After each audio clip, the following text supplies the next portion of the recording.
बात यह है कि अगर किसी शिष्य का आचरण बिगड़ जाए, सही आचरण न करे, आहार व्यवहार बिगड़ जाए, उसकी साधना बिगड़ जाए, तो उसका जिम्मेदार कौन है? गुरु है। गुरु का कर्तव्य है, गुरु की जिम्मेदारी है कि उसको गलत रास्ते से निकालकर फिर सही रास्ते में लावे, है ना? तो सबसे बड़े गुरु हैं त्रिभुवन गुरु भगवान शंकर, और उनका शिष्य है रावण। शंकर जी लंका गए, लेकिन शंकर वाले वेश में नहीं गए, बानर बनकर के गए, हनुमान जी के रूप में गए। तो हनुमान जी भी गुरु हैं। जैसे रावण से कहा कि विनती करो जोरी कर रावण, सुने ही मान तजी मोर सिखावन, और जैसे उपदेश दिया वैसे रावण ने तुरंत पहचान लिया। भोला भी हंसी महाअभिमानी, अमिला वही कपि गुरु बड़ ज्ञानी। अरे रावण ने कहा तो गुरु जी आ गया, मिला हमें कपि गुरु बड़ ज्ञानी, बड़ा ज्ञानी गुरु मिला है, वो भी बंदर। हनुमान जी ने मने मन सोचा, अंदर से तो शंकर जी हैं। शंकर जी ने कहा बेटा तुमने पहचाना तो बहुत सही, मैं तुम्हारा गुरु तो है ही हूं। अंदर से शंकर जी है तो तुमने पहचान तो ठीक किया, लेकिन विडंबना यह है, दुर्भाग्य यह है कि गुरु को पहचानने के बाद भी तुम उसको बंदर देख रहे हो। अगर हमको अपना गुरु दिखाई पड़ जाए तो गुरु में क्या देखना चाहिए? गुरुर ब्रह्मा गुरुर विष्णु गुरुर्देव महेश्वर, गुरु साक्षात परब्रह्म तस्मै श्री गुरुवे नमः। अगर तुमको गुरु की पहचान हो गई है तो गुरु के सामने प्रणाम करना चाहिए। तुम अभी भी गुरु को बंदर देख रहे हो? कोई बात नहीं, अंदर से शंकर जी हैं, बाहर से हनुमान जी हैं। हनुमान जी ने कहा बेटा जो तुमसे भूल हुई है उसका सुधार करा के रहूंगा। हनुमान जी की कथा आप जानते ही हैं, उन कथाओं में भी विस्तार होता रहेगा कि लंका में जब गए तो लंका में उनकी पूंछ में आग लगा दी गई और चारों तरफ से घूम घाम के लंका को जलाने लगे और धाए धाए लंका जलने लगी। अब लंका क्यों जलाई? लंका जलाने के तमाम कारण है, लेकिन उसमें एक कारण, एक भाव सुने आप। लंका इसलिए जलाई कि बेटा जिसकी तुमने उपेक्षा किया है, जिसका अपमान किया है, जिसको अनदेखा किया है, जो भूल किया है उसको सुधारो। तो पूरे लंका वासी कहने लगे अरे तात मात हा करिए पुकारा, यही अवसर को हम ही उबारा। उबारा माने बचाना। इस चौपाई का अर्थ होता है तात मात, हे पिताजी, हे माताजी, अब ऐसे संकट के समय में हमें कौन बचाएगा? इसका मतलब जलती हुई आग से बचाने के लिए केवल माता पिता है सक्षम समर्थ। तात मात हा करिए पुकारा, यही अवसर को हम ही उबारा। हमें कौन बचाएगा? बचा लीजिए। हनुमान जी हैं वास्तव में गुरु। तो गुरु कह रहा है कि जो तुमने जीवन में गलती किया है, भूल किया है, अपराध किया, उसका सुधार करो। तो रावण के सभी अनुयायी निशाचरों ने क्या किया है? बोले मां नहीं, मां तो पिता नहीं देवा। माता पिता को नहीं मानते थे। हनुमान जी गए, हनुमान जी ने लंका जला दिया, आग लगा दिया। बोले माता पिता को नहीं मानते थे इसलिए लंका जला रहा हूं। इस कारण कि जब तुम्हारे घर जलेंगे तो माता पिता को चिल्लाओ, अंत में जीवन की भूल को स्वीकार करो, गलती किया जब हमने माता पिता को नहीं माना। तो आज माता पिता को चिल्ला रहे हैं तात माता करिए पुकारा, और यही अवसर को हम ही उबारा। इसका मतलब है, अगर आप ये चाहते हैं कि हमारे जीवन में हमारी लंका जलने से बचे, तो माता पिता को प्रणाम करना शुरू कर दीजिए। और अगर माता पिता को नहीं मानते तो एक दिन आपकी भी जीवन की लंका जलेगी और आपको भी चिल्लाना पड़ेगा, हे माता जी, हे पिताजी, मुझे बचाइए। ये गुरु के द्वारा, शंकर जी के द्वारा मानो ये स्थिति उत्पन्न। अच्छा, केवल इतना ही नहीं, साधुन सन करवा वही सेवा। साधु को नहीं मानते थे, माने माता पिता नहीं देवा, और साधुन सन करवा वही सेवा। तो हनुमान जी ने कहा, साधुओं को भी याद करो, तब तक जलाता ही रहूंगा जब तक पूरी भूल सुधार नहीं कर लोगे। तो फिर वहां लंका के निशाचर चिल्लाने लगे, अरे साधु अवज्ञा कर फल वैसा, अजरय नगर अनाथ कर जैसा। अगर साधु की उपेक्षा न किया होता, साधु का अपमान न किया होता, तो आज ये पूरा नगर अनाथ की तरह न जलता होता। इसका मतलब साधु के का जो अपमान हुआ, हमसे अवज्ञा हुई, वो बहुत भूल हुई। साधु अवज्ञा कर फल वैसा। अब शंकर जी अंदर से हैं, हनुमान जी ने सोचा कि अभी एक भूल और हुई है।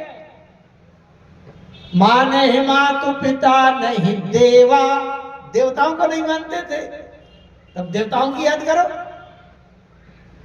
तो लंका के राक्षस बाद में चिल्लाने लगे, अरे हम जो कहा यह कभी नहीं होई, अब बानर रूप धरे सुर कोई। अरे हम तो पहले कह रहे थे कि कोई न कोई देवता है, बंदर का रूप बना करके आ गया है, देवताओं के सामने किसी का कुछ नहीं बच सकता। देवता नाराज हो गए, इसलिए देवताओं को प्रसन्न करने का प्रयास करते। इसका एक ही सूत्र है, एक ही सूत्र है, राम जी को प्रसन्न करना हो, देवताओं को प्रसन्न करना हो, गुरु को प्रसन्न करना हो, बूढ़े माता पिता को प्रसन्न करना हो। अच्छा, आप ये सोचो, बूढ़े माता पिता जिसके घर में 90 साल के बूढ़े बुढ़िया बैठे हैं, क्या चाहते हैं? आपकी कोई धन संपत्ति चाहते हैं क्या? अगर दिन भर के बाद आप लौट कर पहुंचो, माता जी पिताजी के पास पहुंचकर केवल आप ये पूछ लो, तबीयत ठीक है, चाय मिल गई थी समय से, दवाई अभी खांसी वाली है कि ले आऊं, केवल 5 मिनट आप बात कर लो, माता पिता का हृदय इतना गदगद हो जाएगा, 100 आशीर्वाद आपको देंगे और दूसरे से बताएंगे कि मेरा बेटा इतना व्यस्त रहता है, तमाम मील कारखाना देखता है, लेकिन 9 बजे रात में जब आता है तो मुझसे पूछने आता है कि आपकी तबीयत ठीक है कि नहीं। कहने का तात्पर्य ये है, माता पिता बूढ़े बुजुर्ग को आपकी धन संपत्ति नहीं चाहिए, आपके शरीर का श्रम नहीं चाहिए। आप तो माता पिता के चरणों में स्थिर रखो और आप उनसे कहो कि आप आशीर्वाद दीजिए, आपके आशीर्वाद से मेरा सब कुछ चल रहा है, आप बताइएगा जो सेवा हो, कोई दवा लाना हो, बिस्तर ठीक है, भोजन मिल गया कि नहीं। ये केवल 2-5 मिनट आप बातें कर लीजिए उनसे। बूढ़े माता पिता के हृदय से इतने आशीर्वाद निकलेंगे, इतने आशीर्वाद निकलेंगे कि ब्रह्मास्त्र भी आपका कोई बिगाड़ नहीं पाएगा। अगर माता पिता का आशीर्वाद का कवच आपके जीवन में है तो ब्रह्मास्त्र भी आपको छू नहीं पाएगा। आज की कथा का प्रारंभिक जो सत्र है उसमें केवल ये बात ली गई कि हम राम कथा क्यों सुनते हैं। हमारे जीवन में दुख है, क्योंकि संसार दुख से भरा है। गीता में आया, जन्म मृत्यु जरा व्याधि दुख दोषानुदर्शनम दुखालय मशाश्वतम। इस सूत्र का अर्थ होता है कि संसार दुख का भंडार है और अशाश्वत माने झूठा है, परिवर्तन वाला है। अगर आज आपके पास बड़ा महल हो गया है, कार हो गई है या बहुत बड़ा पद मिल गया है तो आप ये न सोचिए कि ये स्थायी है। अरे 2-5 साल के बाद समय बदल भी सकता है। इसलिए बहुत ज्यादा प्रभुता, धन, पा करके मद नहीं करना चाहिए, अहंकार नहीं करना चाहिए। ये ठिकाना नहीं है संसार का। हमारे सामने देखते देखते 50 लोग नीचे वाले धूल में रहने वाले आसमान पे पहुंच गए, ऊंचाइयों में, और जो ऊपर उड़ रहे थे वो मिट्टी में मिल गए। तमाम लोगों के जीवन में बड़ा परिवर्तन आ गया। तो इसलिए संसार स्थायी नहीं है। हम दुख से कैसे निकले, सुख कैसे प्राप्त हो, आनंद कैसे प्राप्त हो, एक बात बड़ी दावे से कह करके वाणी को विराम दे रहा हूं। जब तक हम आनंद सागर में जा करके और उसमें डुबकी नहीं लगा लेते, तब तक हमें संसार के दुख से छुटकारा नहीं मिलेगा। और आनंद सागर कौन है? जो आनंद सिंधु सुख राशि सी करते त्रैलोक सुपासी, सो सुख धाम राम यस नामा, अखिल लोकदायक विश्राम। जब तक हमारा संबंध राम जी से नहीं होता, राम जी के निकट नहीं पहुंचते, तब तक हमें दुख से छुटकारा नहीं मिल सकता। आनंद लेने के लिए, आनंद में डुबकी लगाने के लिए राम जी के निकट पहुंचना बहुत आवश्यक है। और राम जी के निकट अगर जाना चाहते हैं तो पहली सीढ़ी की शुरुआत है कि माता पिता के चरणों में सिर रख करके प्रणाम करना शुरू कर दीजिए। अगर यहाँ से शुरुआत नहीं करते तो आप कहानी कहते रहिए, सुनते रहिए, राम जी के निकट नहीं पहुंच पाएंगे। यही राम कथा का आज प्रथम सत्र का ये संदेश है, यही उपदेश है। आइए आज प्रथम प्रारंभ की सभा थी, तो इसलिए वाणी को विराम देते हैं।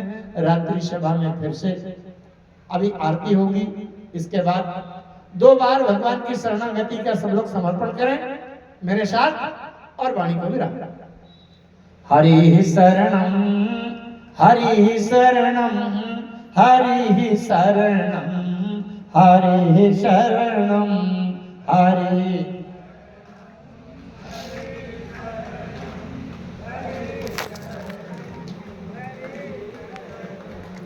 हरि शरणम हरि शरणम हरि शरणम हरि शरणम हरि।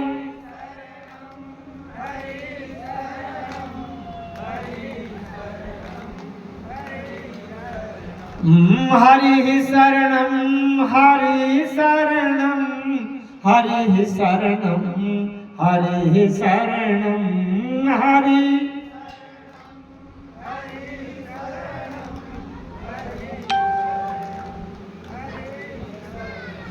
हरि शरणम हरि शरणम हरि शरणम हरि शरणम हरि।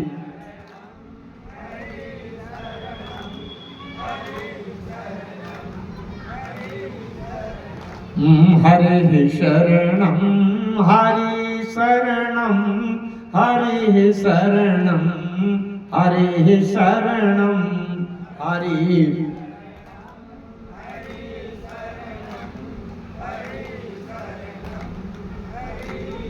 बोलिए सियावर रामचंद्र भगवान की, संकट मोचन श्री हनुमान जी भगवान की, पूज्यपाद जगत गुरु गोस्वामी तुलसीदास जी महाराज की, जगदम्बा महामाया भवानी की। सभी लोग से निवेदन है, सभी लोग